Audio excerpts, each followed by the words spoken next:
Hello there. In this video, I'm going to talk about the Church Streetcar.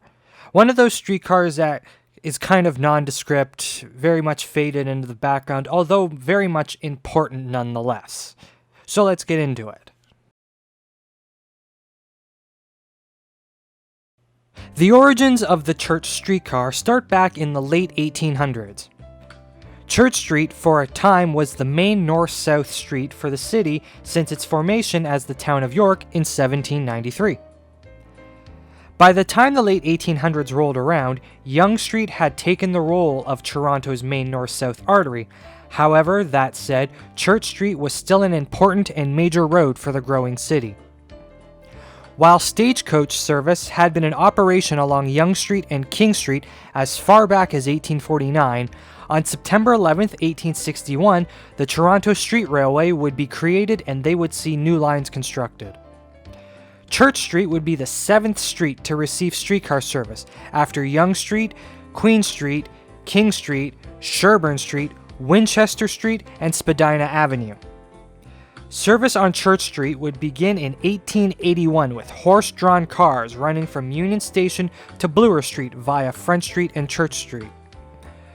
Church Street's utility would be strictly downtown in nature though, as the road had limited expansion potential due to the Rosedale Ravine just north of Bloor.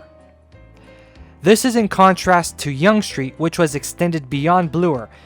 Even then, while Yonge Street and the Yonge Streetcar would become the main north-south axis of the city, Church Street and its streetcar remained popular. Even then, while Church may have become second fiddle to Yonge Street, the Church Streetcar would be the site of a major milestone for the city, as on August 16, 1892, the Church Streetcar would be the first in the city to operate an electric streetcar. The Globe newspaper would have this to say about the occasion. It was nearly 3:30 p.m. before the first electric car left the front of City Hall on its way to the terminus of the Church route at the upper end of North Sherbourne Street. Among the party on board were several aldermen and ex-aldermen and some prominent citizens in addition to several city officials. The progress of the car was watched by crowds at several intersecting points, and 12 minutes after the start had been made, it reached the bridge at Sherbourne Street. The trip was made without a stop, the car slowing up occasionally at the crossings, and no incident of note occurred during the journey. After arriving at the terminus, the party adjourned to a large marquee where they were welcomed by the officers of the company. On the arrival of the second detachment of invited guests, all were asked to partake in the hospitality of the company, which had provided solid and liquid refreshments. A long toast list was still fashionable at such events, and the custom enabled a large number of men to express their opinions on various topics more or less related to the matter at hand. Mr. Grace, secretary of the company, noted men of the greatest integrity had been entrusted with the franchise for which the city had been recompensed by remuneration unequaled in any other city on the continent, and he begged to state that it was only by the unified efforts of both the city and the company that the earnings would be increased and the wants of the public satisfied.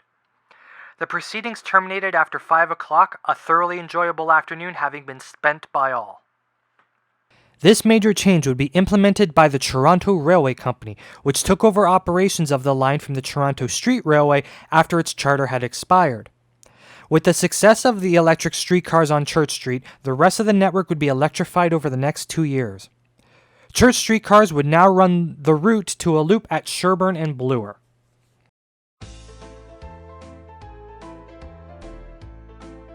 When the TTC took over streetcar operations on September 1, 1921, they also inherited the Church Streetcar, which at the time operated from Rosedale Loop on Sherbourne just north of Bloor, down Church Street to French Street, and then along French Street to Union Station Loop. The line operated 7 days a week at all hours except late nights and operated from the Yorkville Car House until it was closed. Streetcars would then be moved to the Danforth Car House. As the Yonge Street corridor developed, congestion along the road began to be an issue.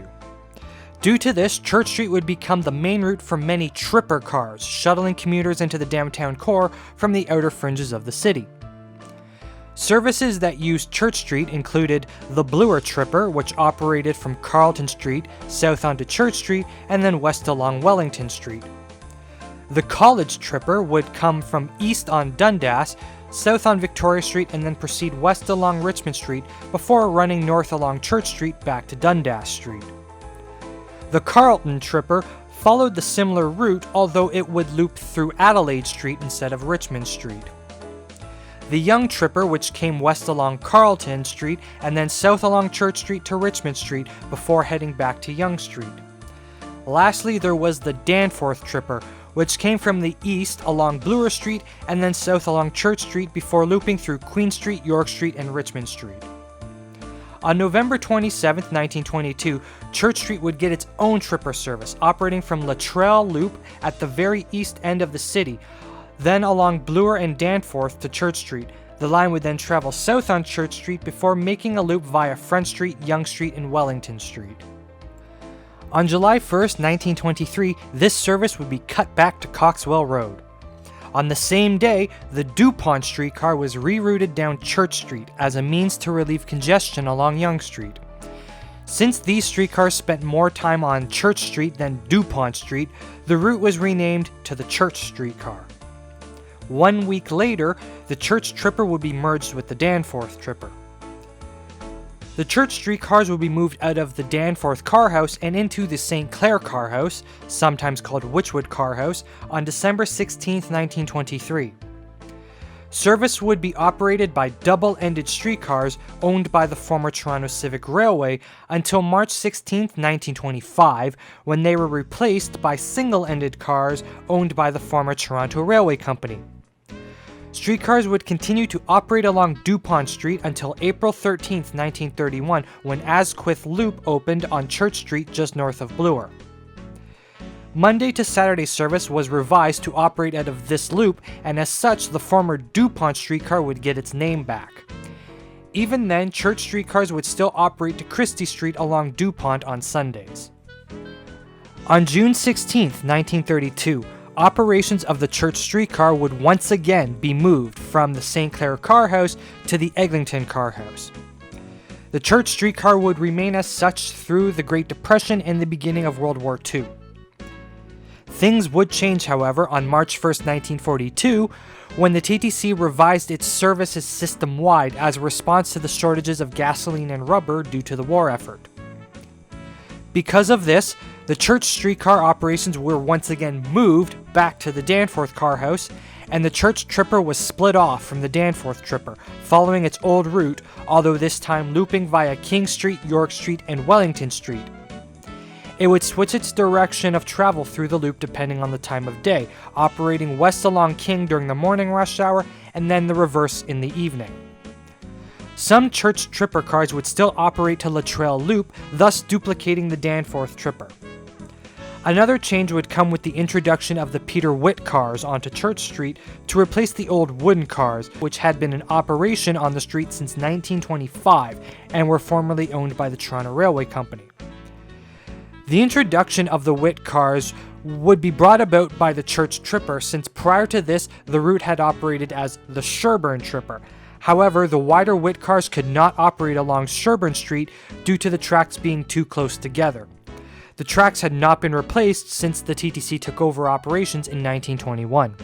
The Church Tripper would be formally incorporated into the Church streetcar schedule on August 1, 1942.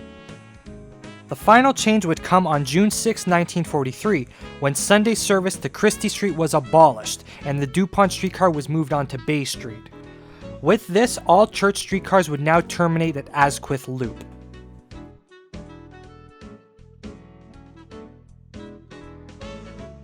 The Church and Church Tripper cars would continue to operate like this until 1947, when construction work on the Yonge Subway began.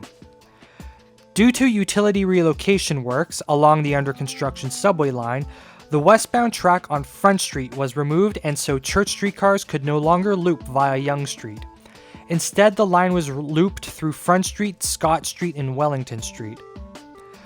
Over the next year, other changes would occur, including the introduction of PCC streetcars on June 8, 1948, and Saturday rush hour service on the Church Tripper being discontinued on July 3rd. Due to subway construction, Yonge streetcars would often be rerouted onto portions of Church Street to get around construction, and temporary tracks were laid along Alexander Street and Maitland Street. When the subway opened on March 31, 1954, service on the Church Tripper was abolished. This was due to the presence of streetcar platforms at Bloor Station, which allowed quick transfers from the Danforth Tripper to the subway. In essence, this combination of the subway and Danforth Tripper replaced the need for the Church Tripper.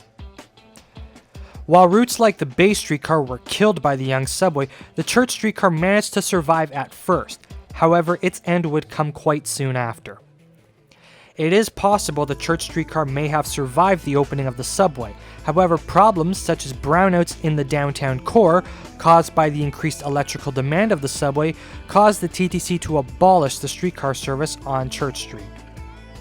This excuse was also used to justify the abolishment of the Spadina streetcar in 1948.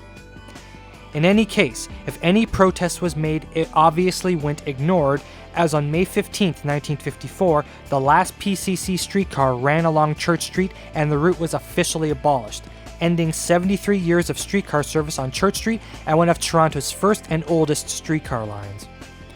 Service would be replaced by the church bus the next day.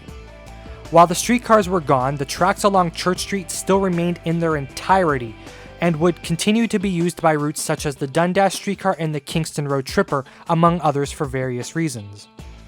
That said, eventually the tracks would disappear as well, first with the Scott Street Loop in the early 1960s and the Asquith Loop with the opening of the Bloor Danforth subway. The tracks between Bloor Street and Carlton Street would then be paved over. The 19 Church bus, which was introduced to replace the streetcar, didn't fare any better, as it soon began to fade into the background after its introduction in 1954. Sunday evening service on this bus route would be cut back in 1958, and then all remaining weekend service and evening service vanished by 1979. By 1996, the 19 Church bus was running exclusively during rush hour. However, when the provincial Conservatives cut all transit subsidies to public transit in Ontario, the Church bus was abolished, ending all transit on Church Street.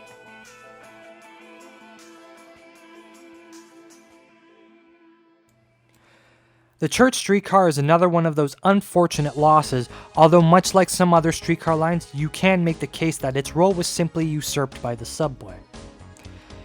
The case can be made that given the route's popularity even after the subway opened and the subsequent plummet in ridership after it was converted to a bus, that maybe the Church Streetcar could have been kept around. This is, however, an argument in correlation and causation. It is possible the replacement of the streetcar with buses doomed the church bus to failure. It is also possible that the drop in ridership was inevitable and Church Street was simply no longer a viable transit corridor after the subway opened. As well, by the 1960s, the TTC was engaged in its streetcar abandonment policy, and so would the Church Streetcar have survived this proverbial Great Purge? Personally, I'm on the fence about the Church Streetcar given its proximity to Yonge Street. I think it would be great if it still existed today, but I don't believe it would ever come back.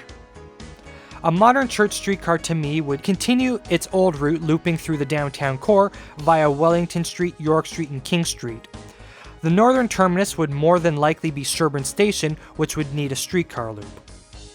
That said, tracks do still exist on Church Street between Carlton Avenue and Wellington Street, and these tracks are the longest segment of non-revenue track in the network.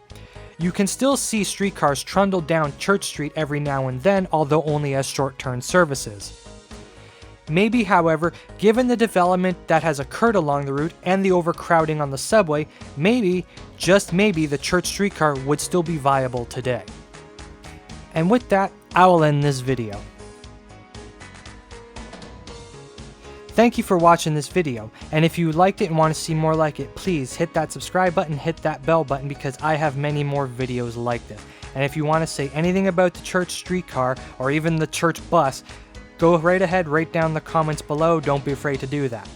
And with that, I'll see you in the next video.